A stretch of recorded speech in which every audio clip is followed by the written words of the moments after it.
Welcome to the Old Time Radio Westerns. I'm your host, Andrew Rhynes, and let's get into this episode. This episode is going to be The Lone Ranger. Original air date's February 2nd, 1945, and the title is The Promise. Hope you enjoy.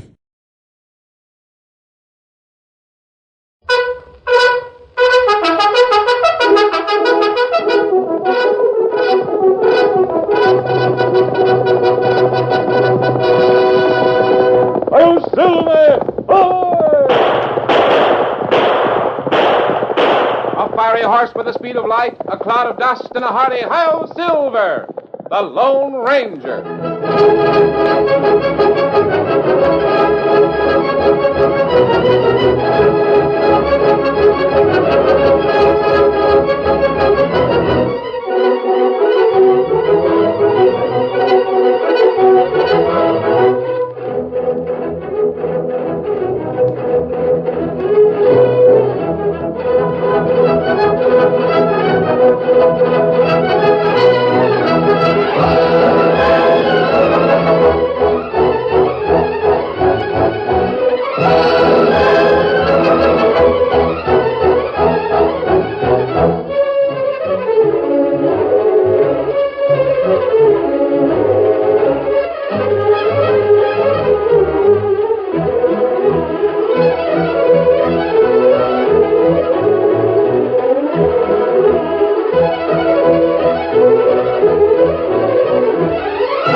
With his faithful Indian companion Tonto, the masked rider of the plains led the fight for law and order in the early western United States. The stories of his strength and courage, his daring and resourcefulness have come down to us through the generations. And nowhere in the pages of history can one find a greater champion of justice.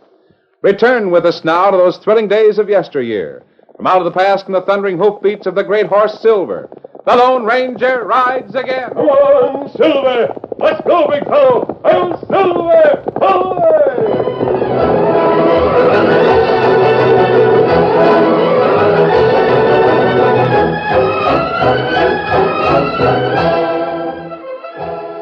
In 1870, in New York City, the police were helpless against the wave of crime that spread about the waterfronts of New York Harbor.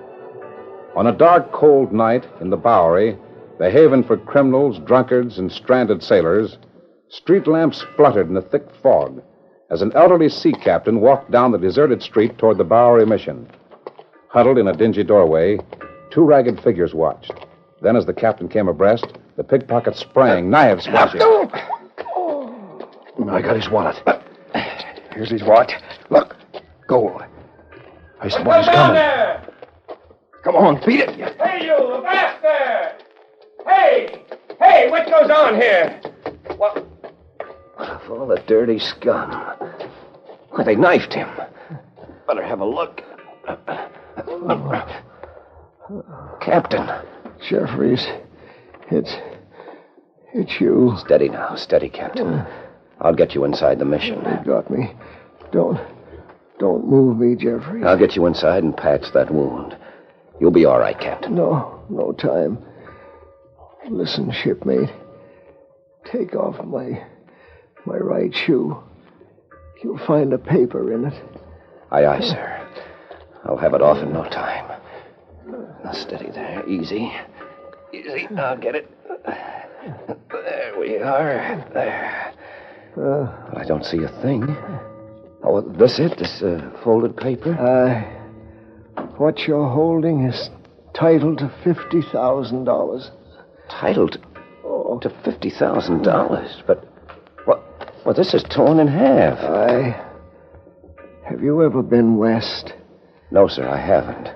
Gloucester's my home, and I ain't shipping with you. The sea is in your blood, eh? I thought so.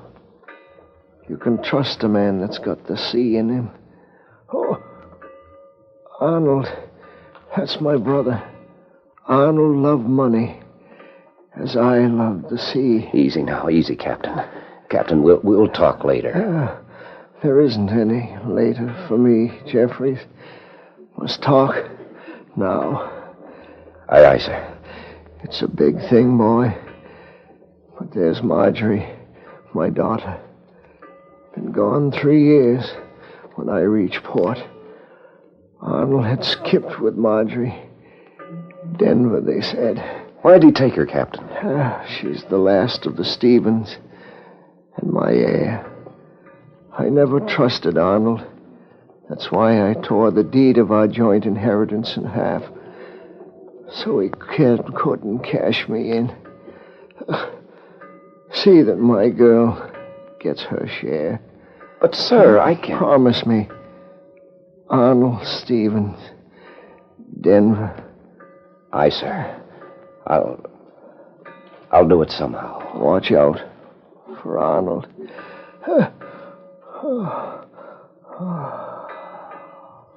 Captain. The old sea dog's gone. But I guess a promise is a promise. Blow me down, Jack Jeffries. You're heading for Denver.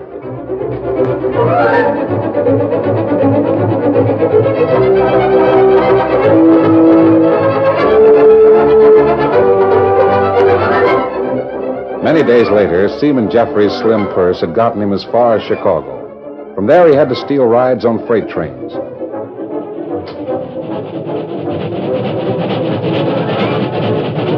He traveled over the web of iron highways, through Council Bluffs, North Platte, Cheyenne, and finally over the Union Pacific's new branch line, up the mountains near the boomtown of Denver. Snow swirled about the wheels. It was cold, bitterly cold. When the lumbering freight slowed at the switch outside the city, Jack Jeffries, the sailor, rolled out in the snow, nearly paralyzed by the chill air.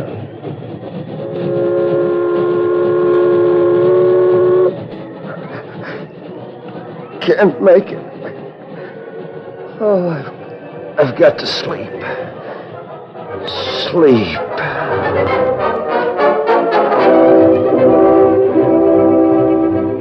As the train circled the base of Bluebell Mountain and moved slowly out of sight, two horsemen rode down out of the trail. They reined up at the sound of a distant blast. Oh, Silver. Oh, boy. Easy, steady, big fella. Oh, fella. What's that, Kemosabe? That's what I've been telling you about, Tonto. Arnold Stevens' construction gang is finishing a private branch railroad to the Bluebell mine. Why him not use regular railroad? He thinks Mr. Rowe, the National, wants to charge too much for moving the ore. I'm concerned about the men who work in the tunnel. What you mean? The peak isn't safe. Even if it withstands the blasting, the vibrations from the donkey trains will start it sliding. You mean landslide? Yes. May hold for a time. There'll be trouble sooner or later. Well, that'd be bad. Plenty miner get killed. Exactly, Tonto. Foreman must realize that.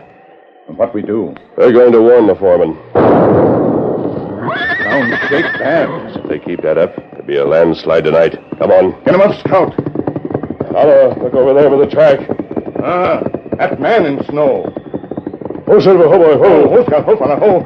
Steady, big fella. Is he alive, Tonto? Ah, him still alive. He needs care. You better get him to the shelter of the trees and make camp.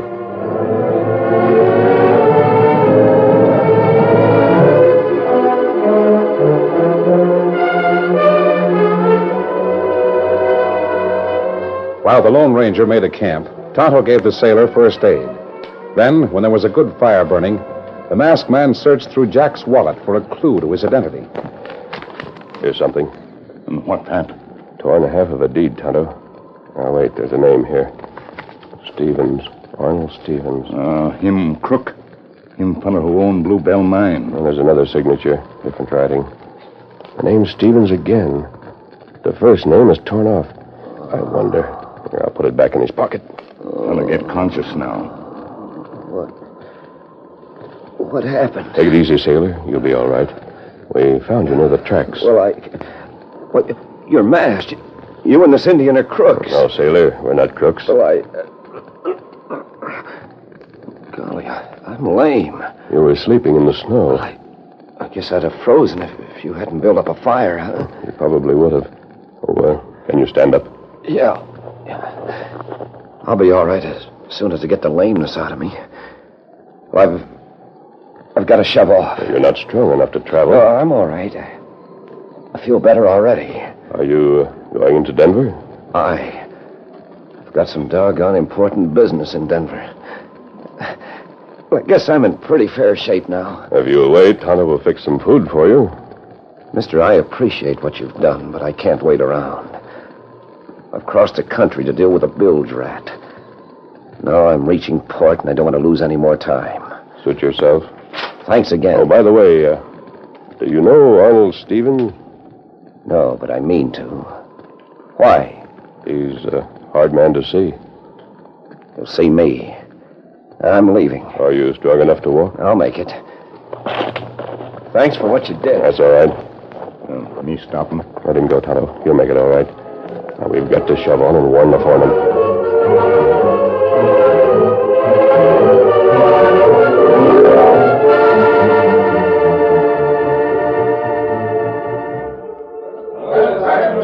At the Bluebell mine, men worked frantically by lantern light while Big Ed Martin, the foreman, stood near the entrance. He didn't hear the approach of the masked man and Tonto. He was unaware of them until he felt a firm grip on his arm. I want to talk to you. Step outside where we won't be seen. What's this? You keep quiet. An Indian. You masked. This way. Now, see here, mister, if this We're is... just moving out of the tunnel where we can talk without being seen by your men. This will do. You're Ed Martin, aren't you? What if I am? You are. You should know the risk you and those men are taking. We're paid for taking risks. Don't you know that another gang is blasting the south end of this tunnel? Oh, we got ears. Sure we know it. Do you know that the peak of Bluebell is crumbling? What? Crumbling? Yes, a few more blasts will start a slide. It will come down this side of the mountain.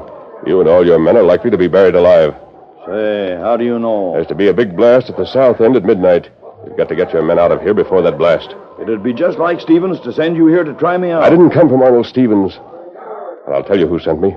Who? Harry Rowe. You mean the gent that runs the National Railroad? Yes, that's right. Well, that accounts for it.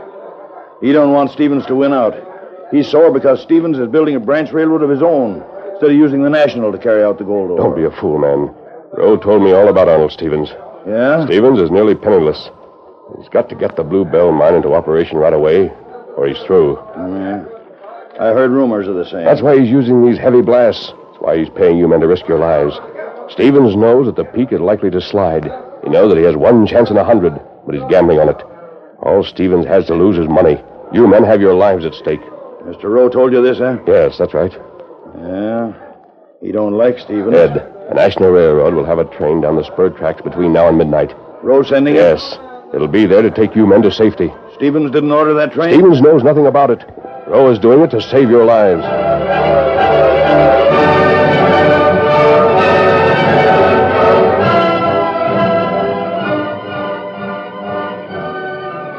The Lone Ranger and Tonto rode away, leaving the foreman deep in thought. In the meantime, the young sailor rapped on the door of the Stevens home. He was surprised to see, instead of a servant, a charming girl. Yes? I'm Jack Jeffries, miss. I'd like to see Mr. Stevens. Oh, I'm sorry, but my uncle left word not to be disturbed. Well, this is important. I'm from New York. New York? Why, you're a sailor. Are you Miss Marjorie? Why, yes. How did you know? Your Dad didn't mention how pretty you were. Dad? Oh, you've got news of Dad. Oh, do come in. Well, yes, I guess it's news in a way. Marjorie, who are you talking to? Uncle Arnold, Mr. Jeffries is here from New York with news of Dad. What's that? My good-for-nothing brother hit port at last, did he? Oh, Uncle. Drifter. No sense of responsibility or money. I always told you Captain Stevens is dead. Dad. Oh,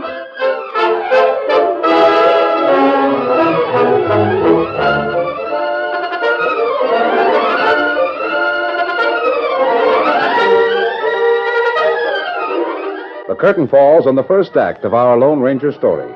Before the next exciting scenes, please permit us to pause for just a few moments.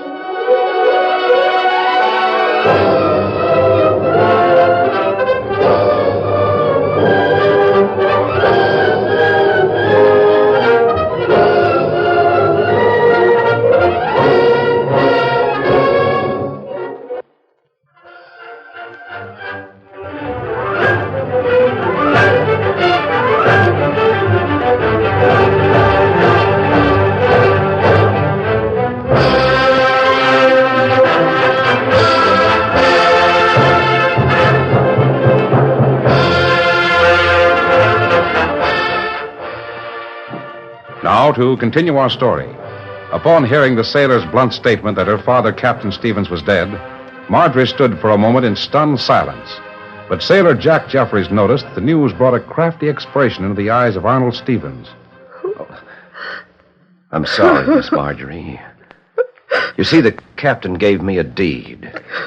Your share of the inheritance. Well, now, sailor, why didn't you say so? Come on into my office and we'll talk it over. As this concerns Miss Marjorie, we can talk right here. I always take care of my niece's affairs, sir. Sorry. We talk here. Here it is. What? Well, it's torn, isn't it? Yes. Your father tore it as a precaution. Well, I don't understand. Now, let me explain. I have the other half of the deed, the Stevens money. Now, all you have to do is sign a paper. Give me the right to represent you in the inheritance. I wouldn't do that. According to what the captain said, Mr. Stevens isn't very reliable. You impudent pup. Give me that deed and get out. Not so fast, mate. I promised the captain Miss Marjorie would be sure to get her share. I'll stand for no interference. And as for you, just a minute. I'll see who's at the door. Hey, boss. Oh, it's you, Hank. What do you want? Ortley sent me and Jake here to tell you about the blast. What about it? It's dangerous, Mr. Stevens. Ortley says the Bluebell's likely to slide into the gorge if he fires that heavy charge at midnight. Ortley's in charge of the blasting. I'll do the worrying. You tell him to follow orders. But it's dangerous. It isn't your funeral. Ortley's either. All right, then. Come on, Jake. Oh, wait a minute. Jake, you take my message to Ortley. Yes, sir. I need Hank for a little, help in the house. Come in, Hank. Whatever you say, Mr. Stevens. Uncle Arnold? I'll be right there. Hank, I suppose you came armed as usual. I'm always ready for action, boss. Good. Come with me. There's a sailor here who's reluctant to do as I ask. No, Uncle Arnold. Now, sailor, the deed. Hand it over at once.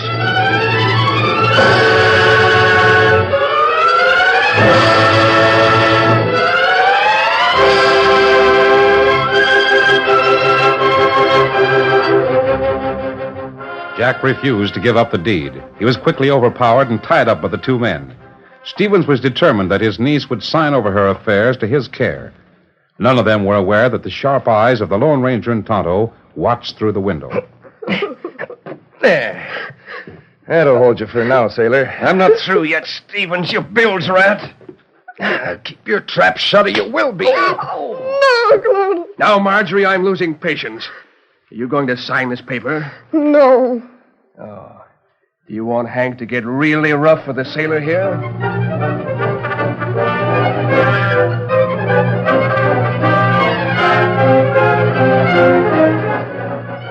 Tonto, we should get to the peak. It's nearly midnight. And what we do? We not leave sailor. We'll have to take the sailor with us. I'll raise the window, and you be ready to help. Sign, I say. Marjorie, no matter what happens, don't sign. Your dad will say, I told you to shut up. Oh, stop it.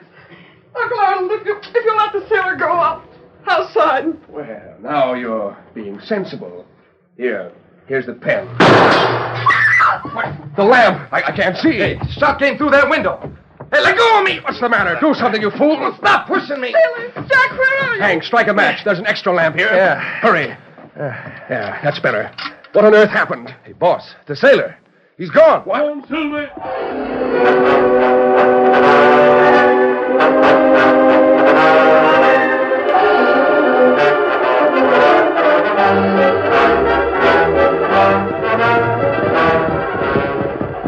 Here's the switch. should be along soon. Oh, Silver, steady, boy. Easy. Easy, big fella. You get off now, sailor fella. What'd you bring me out here for? No, we had no choice. But Marjorie, I can't leave her. Can't go back alone now. Stevens' men will be looking for you. For the moment, Marjorie's safe. But I've got to get back, I promise. And if that promise is what I think it is, I'll help you to keep it. Right now, the lives of 80 men are in danger, and we can use another good man, sailor. I'm sorry. I should have known.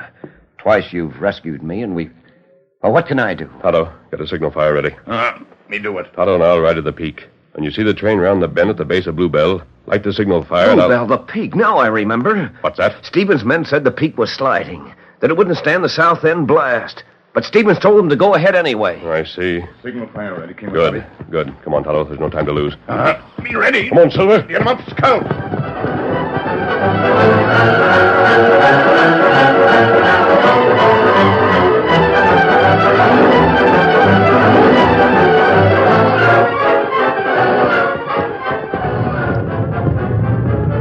Ground is soft, Tonto. Earth, slide. Yes, it's peeling fast. We're going to have to ride into the mine. That bad. Horses stumble. Yes, I know. In case of panic, we can do more if we're mounted. Here train tracks into mine. Yes. As soon as we get the sailor's signal, we'll move in. Oh, Silver. Easy. There's the signal. Come on, Silver. Get him up, scout. Steady, boy. Watch it. Easy, big fella. Scout not like it in here. You stay here, Tonto. I'll go in with Silver. Easy, big fella. Got to reach those men. Come on, Silver. Easy down these tracks. There's a light in the shaft chamber ahead. What's wrong? Is it the peak? What is it? Look, a horse. A horse in the mine shaft. He's there. A masked man. Oh, Silver. Oh, boy. Boys, where's Ed Martin? Who are you? What do you want? I've already talked to your foreman. Now you listen. The peak is slipping. Steady. Fight out of here without confusion. You'll find a train down at the switch that will get you out of the valley before the landslide.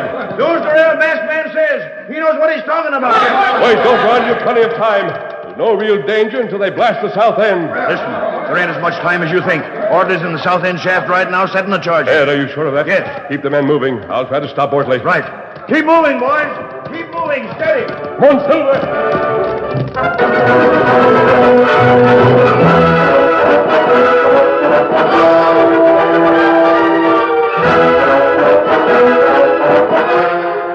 Ortley, at the south end of the tunnel, had finished setting the charges.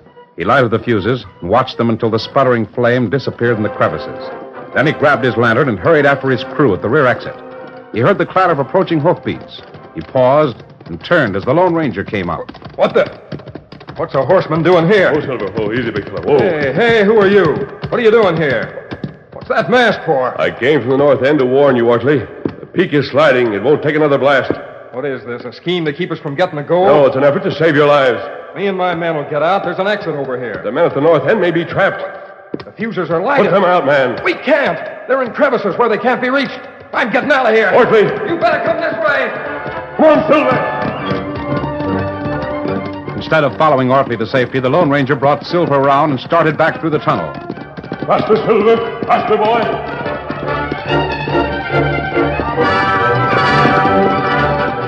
It was dangerous travel on the uneven floor of the dark tunnel, but Silver was sure-footed. The masked man urged the mighty horse on in the mad race against time. Finally, he reached the north end where Tonto was waiting. Oh, Silver. Oh, boy. Easy. Whoa. Are the men out, Tonto? Men gone. Quick. The charge is set. Come on, Silver. Get him up, scout.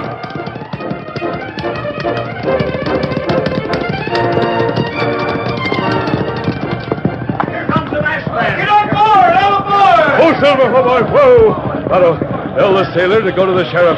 Give him this paper and the silver bullet. Me got him. I'll ride up and tell the engineer to get underway. Come on, Silver.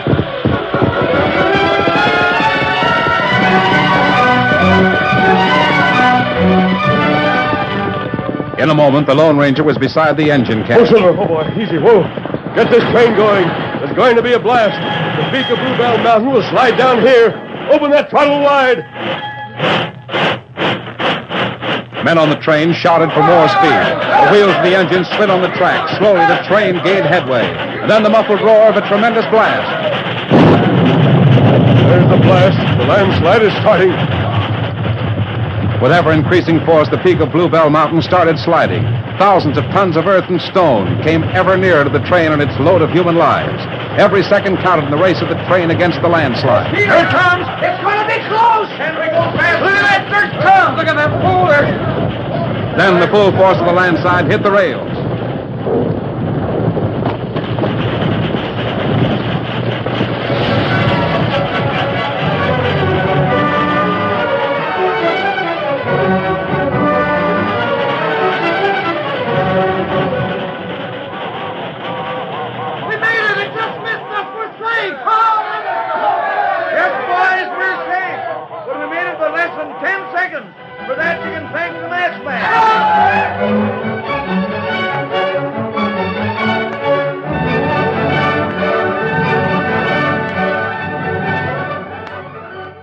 Meantime, Sailor Jack Jeffries, carrying the paper and the silver bullet the Lone Ranger had given him, raced for town to see the sheriff. When he finally arrived at the sheriff's office, the sheriff eyed him with suspicion until Jack handed him the paper and the silver bullet. Upon seeing the silver talisman of the Lone Ranger, the sheriff's attitude immediately changed. After reading the paper, he hurriedly followed Jack from the office to the waiting horses outside. Determination was written upon the face as he leaped into the saddle. As soon as Jack had mounted, the two men urged their horses into a gallop. Get up, Jack! Get up, boy! Get up!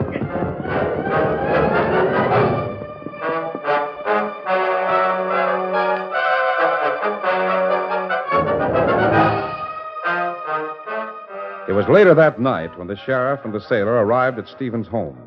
Stevens tried to bluff. I tell you, Sheriff, I've been robbed. That thieving sailor picked up the torn half of the deed when the lamp was shot out and made off with it. Don't believe a word of it, Sheriff. I don't, Miss Marjorie.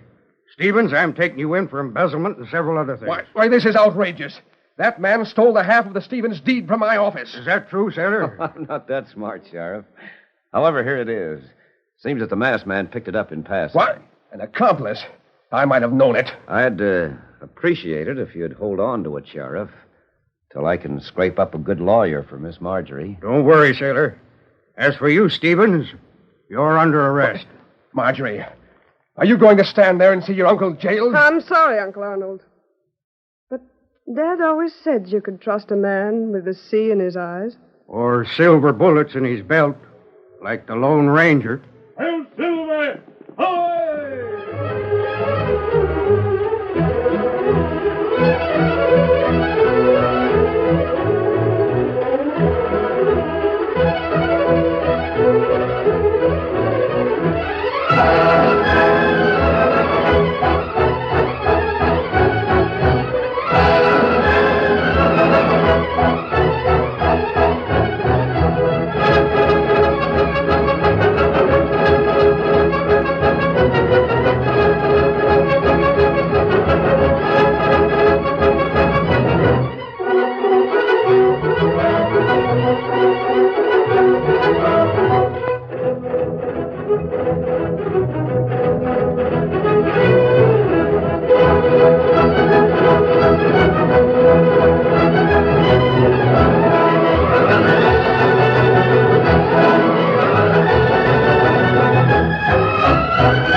The story you have just heard is a copyrighted feature of the Lone Ranger Incorporated.